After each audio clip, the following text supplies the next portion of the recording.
finalmente, vamos a ver lo que es la generación de energía eléctrica.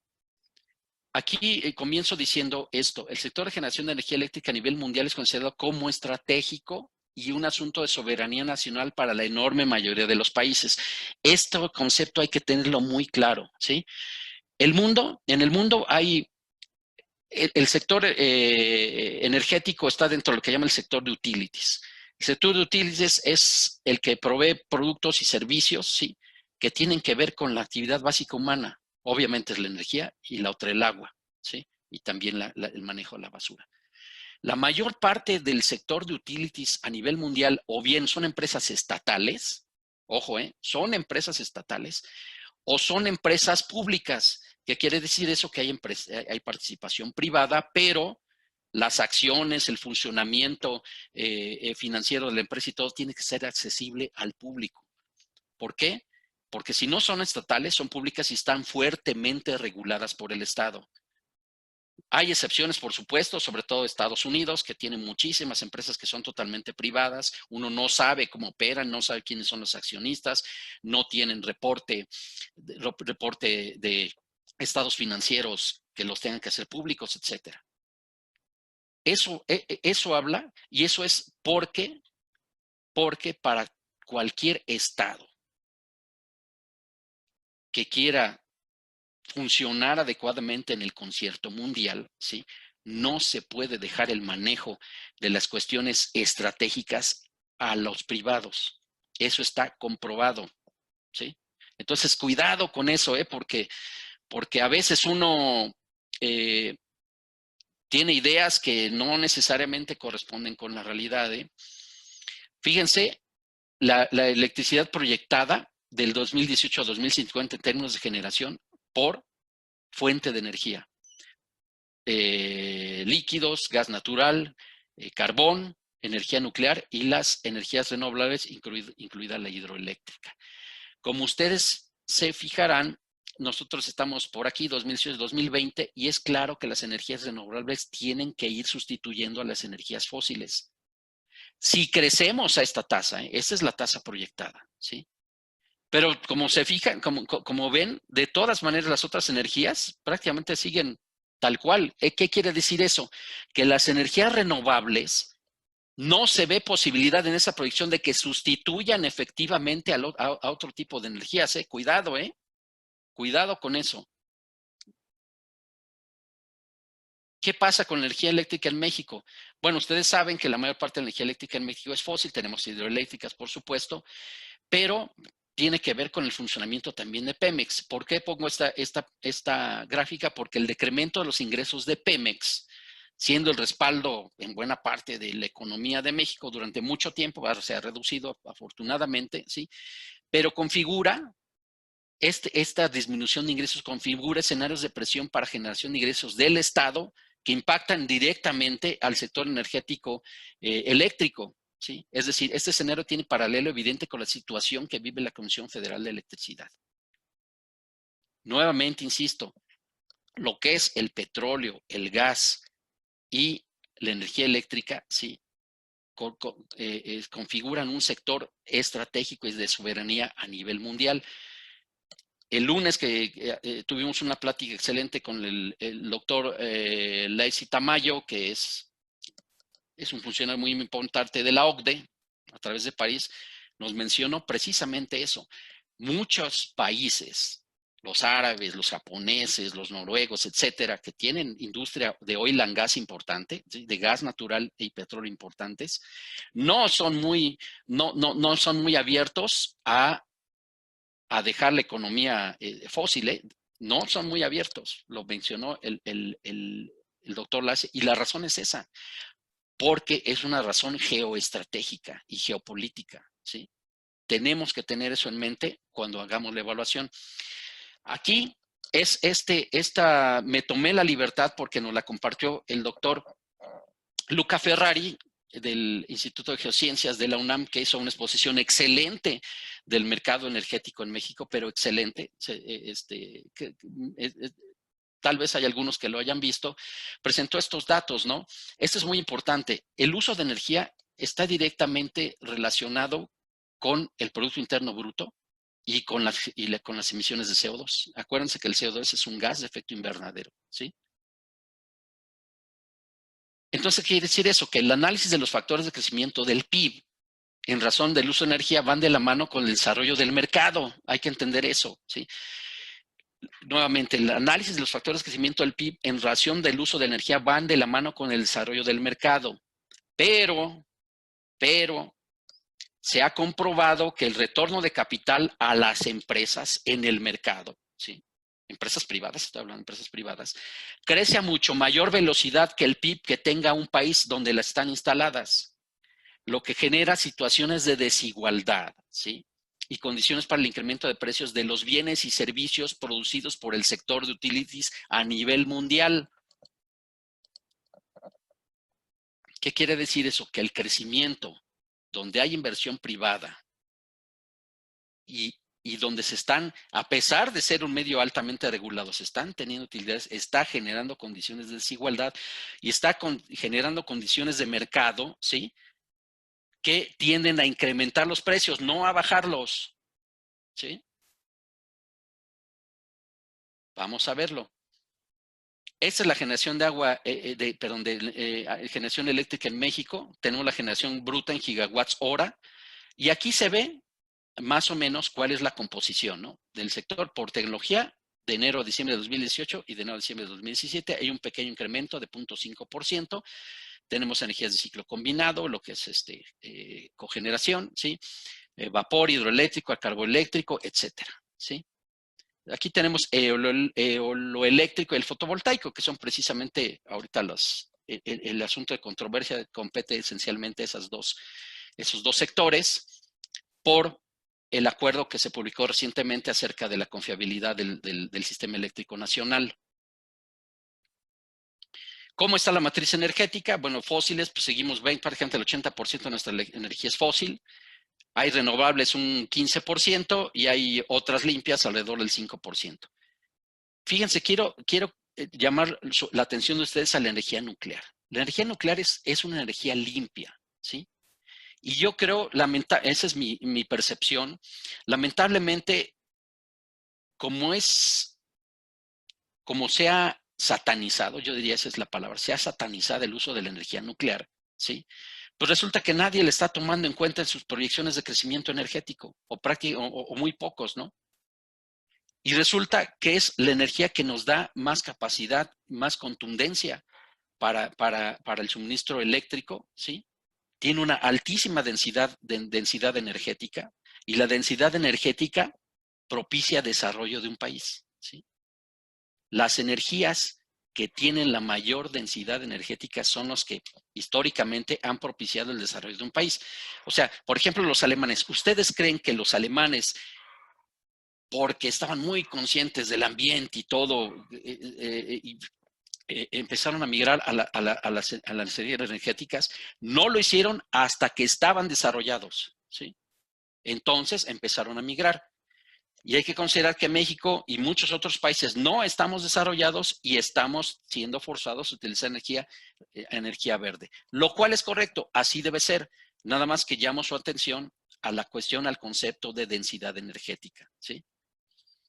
¿Qué compromisos tiene México? Bueno, México en los acuerdos de París, ¿sí? Una organización que está viendo todas estas cuestiones de sustentabilidad a nivel mundial, pues hizo que México firmara ciertos compromisos con respecto a su transición energética, es decir, ir dejando las energías fósiles altamente contaminantes y empezar a utilizar energías renovables. México contribuye con 1.4% de la contribución de gases de efecto invernadero a nivel mundial, ¿sí? Tenemos manejo de residuos que generan obviamente una cantidad importante. El tema del saneamiento también. Si nosotros descargamos aguas residuales, no hay tratamiento, etcétera. Aunque haya tratamiento, tenemos el 47% de la generación de CO2 dentro del campo de manejo de residuos sólidos en México. Está contribuyendo por el sector de saneamiento, ¿no? ¿Qué compromisos tenemos? Tenemos que reducir de manera no condicional el 25% de nuestras emisiones de gases de efecto invernadero y de contaminantes climáticos de vida corta al año 2030. Y al año 2050, no recuerdo, porque es el 50%. Es decir, tenemos compromisos a nivel mundial de dejar energías fósiles contaminantes que generan gases de efecto invernadero utilizando energías renovables. Nada más que tenemos esta realidad. Esta también me tomé la libertad de tomarla de la conferencia del doctor Luca Ferrari, que es el factor de carga. Fíjense, la energía nuclear tiene una alta densidad energética, pero la energía solar tiene una muy baja y es la única muy baja. El factor de carga de estas energías, ¿sí?, que es el cociente entre la energía real generada durante un periodo generalmente anual y la energía generada si la planta hubiera trabajado a plena carga durante ese mismo periodo, ¿sí?, nos dicen de la capacidad de entregar energía de manera continua y consistente, ¿sí? Ustedes, es obvio que el sol no está todo el tiempo, no está todo el día y no tiene la misma intensidad. Por lo tanto, la energía solar no puede proveer energía continua durante todo el día. La energía eólica tampoco. Si hay viento, se genera. Si no hay viento, no se genera, ¿sí? Y esa es la proporción de los otros tipos de energía. ¿Qué quiere decir? Que las energías renovables de alta capacidad, que son estas dos, me refiero a alto volumen de producción energética, muchos gigawatts hora, ¿sí?, tienen una intermitencia y periodicidad en su generación que no permite otorgar confiabilidad a un sistema eléctrico. Ese es un hecho, ¿sí? Necesitan ser respaldadas por energía fósil, ¿sí?, o por otro tipo de energía renovable, que sería lo ideal, como la biomasa o el biogás, ¿sí?, que sí se pueden suministrar de manera continua para garantizar la continuidad en el suministro eléctrico. Esto nos hace poner un poco los pies en la tierra con respecto a lo que dicen, no, las energías renovables es lo mejor y tenemos que ir. Sí, efectivamente es lo mejor, pero tiene sus desventajas. ¿Cuáles son las implicaciones de la intermitencia? O la respaldamos vía energía fósil o la almacenamos. Y el almacenamiento implica utilizar baterías, por ejemplo. Las baterías se tienen que construir, consumen recursos, ¿sí? ¿Y ustedes creen que las baterías se pueden disponer tan fácilmente? No, no podemos disponer tan fácilmente de una batería. Entonces, esto a la larga termina en un mayor costo operativo en detrimento de su valor ambiental, ya que si se analiza la entrega mediante la metodología de análisis de ciclo de vida, es probable que el beneficio no sea tan atractivo como en principio parece. El doctor Lassi se le hizo esta pregunta, oye, ¿qué pasa con el análisis de ciclo de vida? Para mí es evidente que debe ser positivo, pero no es tan positivo como pudiera parecer cuando se le compara con el suministro de energía fósil. De todas maneras, la conclusión es que sí tenemos que utilizar energías renovables, pero nuestro análisis tiene que ser frío, tiene que ser muy sesudo, no apasionarnos, no las energías, que no nos entre en la vena ambientalista y racional, ¿no? Tenemos que ser muy cuidadosos con la medición. Y esto es muy importante. Eso también viene del doctor Ferrari. Hay otras externalidades negativas. Fíjense, si yo voy a construir un panel solar, necesito silicio. Si yo voy a necesito construir un generador, necesito una cantidad de acero enorme. El acero, ¿sí? Para fabricar el acero se utiliza coque, ¿sí? Es decir, la siderita, que es un mineral oxidado de fierro, se mete a hornos, al alto horno de hierro, se genera arrabio, que es un acero con alto contenido de carbón, y después se mete a un horno de aceración donde hay una oxidación parcial metiendo oxígeno, y eso va a generar CO2. Es decir, en la producción de estos elementos estamos consumiendo recursos y generando gases de efecto invernadero, ¿sí? Las baterías, bueno, obviamente estamos tasando el sector eléctrico y electrónico. Necesitamos cobre, litio, cadmio, cobalto, zinc, aluminio, plata y tierras raras. Y muchos de estos, especialmente las tierras raras, resulta que se están acabando a nivel mundial. Pero hay otras externalidades. Requieren enorme extensión de terreno, lo cual implica en muchos casos desplazamiento de la frontera verde, ¿sí? ¿Qué quiere decir eso? Para instalarlos, puedo terminar devastando a lo mejor tierra que iba a ser usada para riego agrícola, ¿sí? Perdón, para cultivo agrícola, ¿sí? Alteran patrones migratorios de aves en el caso de las eólicas, irrumpen en el ecosistema interrumpiendo la interconectividad de los hábitats Y la producción de materias primas genera situaciones de explotación infantil en países en vías de desarrollo, por ejemplo, el cobalto para las pilas, ¿no? Se conoce que alrededor de 50,000 niños explotados en África en las minas donde se extrae el cobalto. En suma, para nosotros ver efectivamente si un proyecto con energías renovables es viable o no, tenemos que hacer un análisis de ciclo de vida. Esta es una metodología que evalúa la cadena de producción integral, ¿sí? Es decir, desde la extracción de la materia prima, la manufactura, el empaque y transporte, el uso y el mantenimiento de la infraestructura para generar la energía en este caso, y después el reciclaje y disposición final de los residuos que genera, ¿sí? Y la evalúa en estas categorías de impacto ambiental: uso de recursos, qué efecto tiene el calentamiento global, que es el más importante en general, es decir, las emisiones de gases de efecto invernadero, la acidificación, que consiste en la contaminación del aire con dióxido de azufre, amonio y óxido nitroso, ¿sí?, que son otros gases importantes. La eutrofización, esa tiene que ver con disponer de nutrientes en cuerpos de agua de manera excesiva, de manera que se propicia crecimiento incontrolado de algas y otras plantas hasta que envejece el cuerpo de agua, creación de smog, deterioro abiótico. Este es muy importante. ¿Cuánto está impactando en el agotamiento de recursos naturales no renovables, como los minerales, ¿sí? Y finalmente la generación de residuos. Oye, aquí estoy impactando porque no hay litio en el planeta, ¿eh? No hay litio. Y hay una discusión por ahí de dónde está el litio y los intereses que hay de las empresas para extraer el litio. Pues sí, pues se necesita el litio para hacer las baterías. Y finalmente, los residuos. Después, ¿dónde vamos a disponer de las baterías, verdad? Entonces, todo esto debe dar la valoración correcta del impacto que tiene cualquier tecnología y cualquier proceso de generación. ¿Cuál es la mala noticia? Que la autosuficiencia energética en México está seriamente amenazada.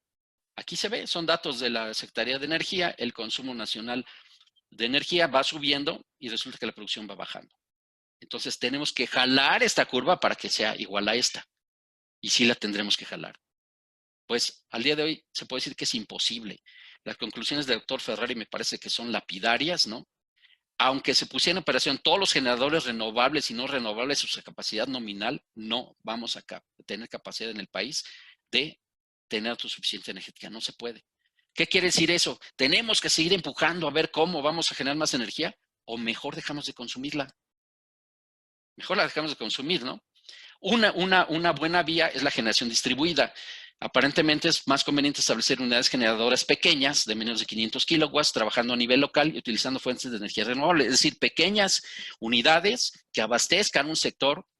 Eso es una vía muy buena. Pero, como les dije, aún es más conveniente abatir el consumo de energía hasta el punto de igualar la capacidad de generación real que tengamos, ¿sí? Es decir, no sigamos pujando y empujando por crecer, no sigamos empujando por generar más energía, más bien empujemos por dejar de consumir energía. Eso es lo sostenible y se puede en ese momento demostrar contundentemente. Ahora, en materia económica y social, ¿qué sucede si se abate el consumo? Es decir, si hay un decrecimiento, va a haber una consecuencia y tenemos que analizar esa consecuencia. Finalmente, este es algo que nos compartió Sergio Gasca, que es el profesor Sergio Gasca, que es el representante del sector de microempresas en el Consejo Nacional de Biogás, de algunos factores que incentivan o desincentivan el uso de energías alternativas en el mercado de suministro eléctrico. Se los dejo ahí. Bien, las energías renovables son más baratas y todo, ¿no? Si la energía eléctrica que se genera mediante fuentes limpias es más barata, ¿qué sucede con el precios en el mercado internacional? ¿Qué sucede? Bueno, pues sucede esto. Si ustedes piensan que esto tiene un final feliz, no han estado prestando atención a lo que he estado señalando. La generación, estos son los precios de energía eléctrica en el planeta. Vean, Alemania tiene el más alto precio de todo el mundo en dólares. Tiene $0.33 por kilowatt hora. Argentina tiene 0.01. México anda por aquí, alrededor de China e India. Vean Estados Unidos, punto 13. Oigan, y si las energías renovables teóricamente deberían ser más baratas y todo, ¿por qué diablos Alemania, que es el líder en energías renovables, tiene la energía más cara del mundo? Ah, porque hay cuestiones de mercado, ¿sí?, que están generando este fenómeno. ¿Y cuál es? Simplemente, bueno, la ley de mercado, que dice que las empresas privadas que vayan a actuar en cualquier sector, por muy regulado que esté, van a atender a la maximización de sus utilidades en cualquier circunstancia, ¿sí? En cualquier circunstancia. Esto ya lo habíamos perdido. Entonces, se me repitió esta lámina, disculpen. Entonces, por eso les digo, hay que tener cuidado, ¿no? Esto nos está dejando una enseñanza. Nos está dejando la enseñanza, ¿sí?, de que las cuestiones de mercado o cualquier sector que se deja a libre mercado, que es el principio de funcionamiento del modelo neoliberal, pues va a terminar en esto y va a terminar siempre en esto. Y se los puedo decir contundentemente, no vamos a tener energía más barata. No, eso no va a pasar a menos que se cambie brutalmente el paradigma, ¿sí?